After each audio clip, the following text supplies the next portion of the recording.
Olivier Granet, welcome. Well, you have to say welcome, but I welcome myself to Cape Grace. This is not a Zoom call, this is a live call at the wonderful Cape Grace that your KASADA recently acquired. Tell us about KASADA, because we've got an international audience, so we're not sure whether everybody knows about KASADA. What does KASADA do, and how would you best frame that? Well, first of all, welcome. Very Thank you. pleased to have this discussion together today and in this absolutely unique property at the Cape Grace and basketball. KASADA is becoming the most active investor in sub-Saharan Africa.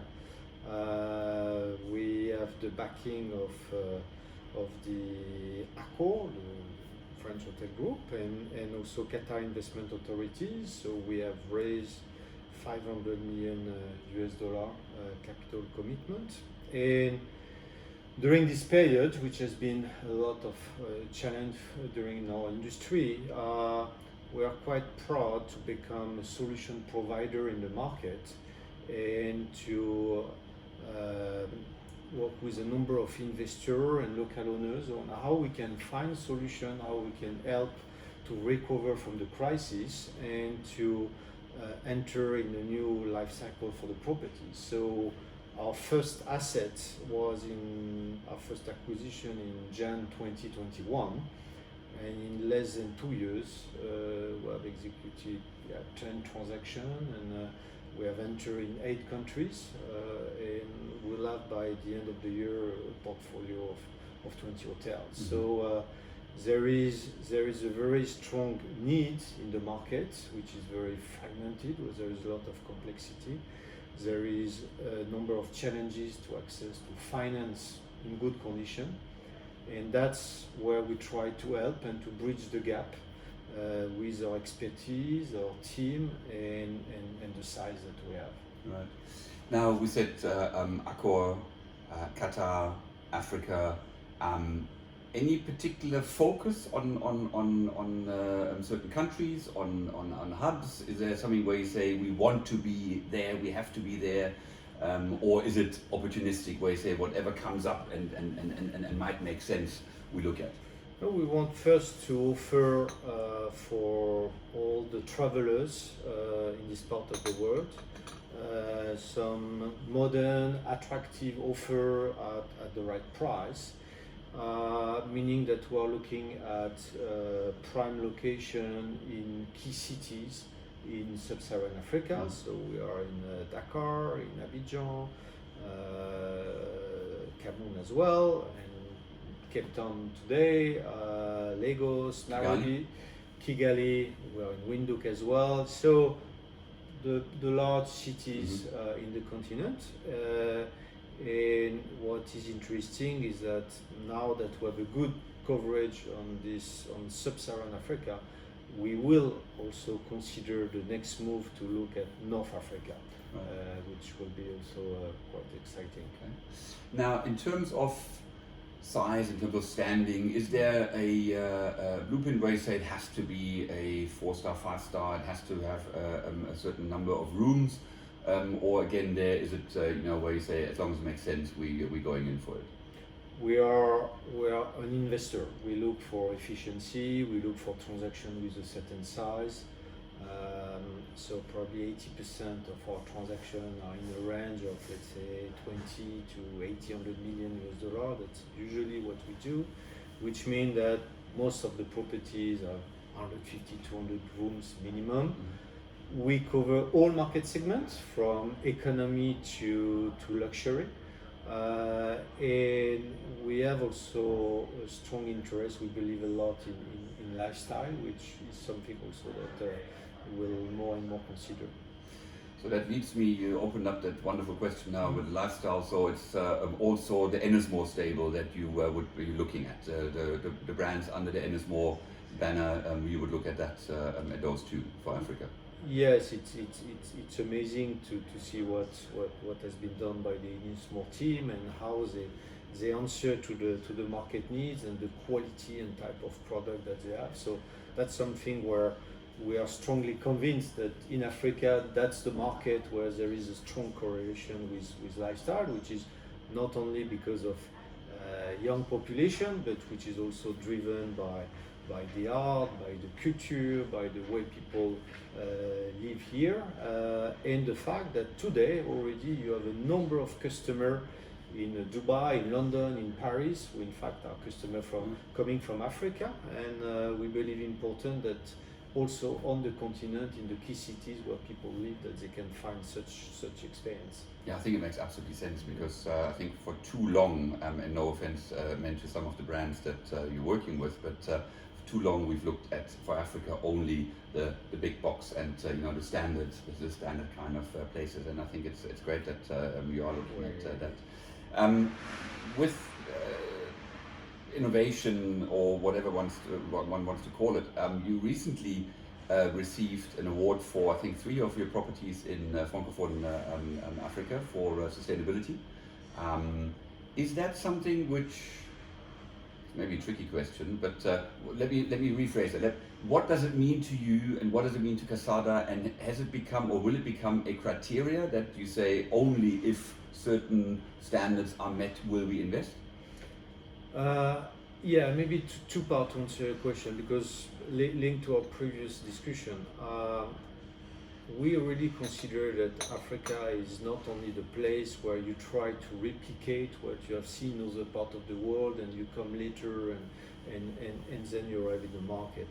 Africa really deserves to be the place where you can innovate, where you can be probably at the forefront, and in our industries there is a lot of things that you can do in the continent. So we like to be an open platform and to partner with a number of people that can help to elevate, bring the best experience for the guest, but also as investor, and that's your question of ESG, to ensure that we have the best ESG standard, and again that here we can innovate on the continent. So we are proud of this award, which is a part of what we do, where we have almost 50,000 square meters that have been certified with EDGE, which is certification for the World Bank, meaning that we have 30 to 35% savings on energy, and we also have savings on water.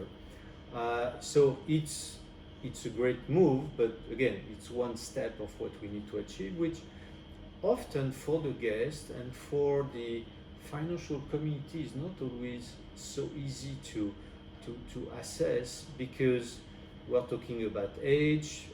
We have all our hotels have a classification as safe hotel. We are part of ACCO, which means all safe. We have a number of classification, and when you do this, you have not even started yet to talk about what matters. People. What do we do for people in terms of training? What do we do with local communities? And in fact, this is part of the ecosystem, and we are working on this ecosystem. Just it's not ticking a box. It's because this is at the DNA, and from day one, what we want to achieve, and this is our responsibility. And there is a lot to do, and hopefully, in terms of all this label certification, I hope that very soon we can globally at the level of industry can find together and agree together on some qualification that can be better recognized by the guest and financial investor. Yeah, I find it fascinating that we've been speaking about matters of, in particular, environmental, but you mentioned ESG, the social and the governance, of course, is a very, very important one as well, but to just stay with the environmental, we've been speaking about this for many, many years, and yet in a recent poll, I think it was STR who questioned quite a few people, and it came out that the decision-making criteria, environment or environmental consciousness, funny enough, in a luxury product was 15%, and in the budget and economy segment it was like kind of 10%, whatever. So it's still something which we're not quite there yet, to have people demanding that kind of doing that the right thing is being done. It's still something which is, I think, for the market a bit of an afterthought, and I think it's great that KASADA is playing its role there to make sure that it's not just ticking a box, as you say.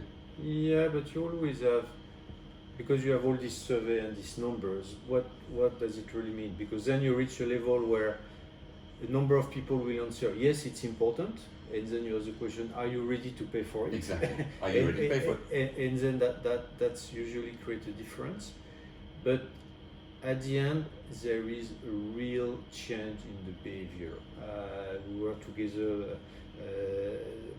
and if you look at this property, everywhere when you are in luxury in the past, you look at your breakfast, you look at your buffet, and it was about the abundance. Yeah. That was the key word. You yeah. want to see the choice. You want to see.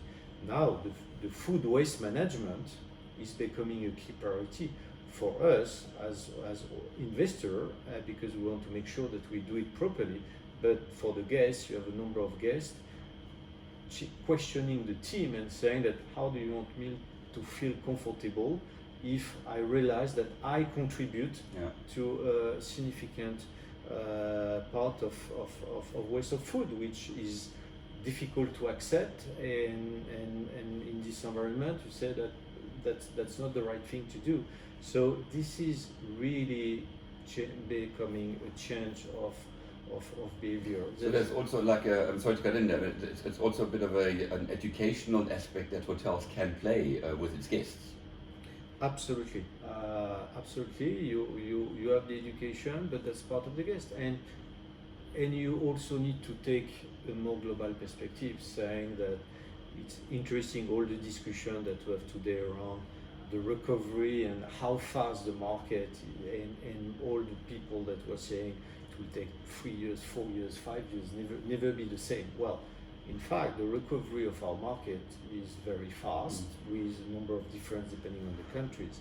But I think that it will never be exactly the same, because we have also to adapt, and especially this ESG and environment issue is something that our life tomorrow and the way people travel, the way we welcome people in our hotel will for sure be impacted and will have to change. So all the discussion around the climate change, maybe today we don't always make a direct connection with the guest survey and criteria, but this is coming big, and we need to anticipate and be prepared, which is exciting, because I'm sure that we are in a unique position and there is a lot that we can do, again, working together, working certain ecosystem, be open and finding some solution with a number of different partners.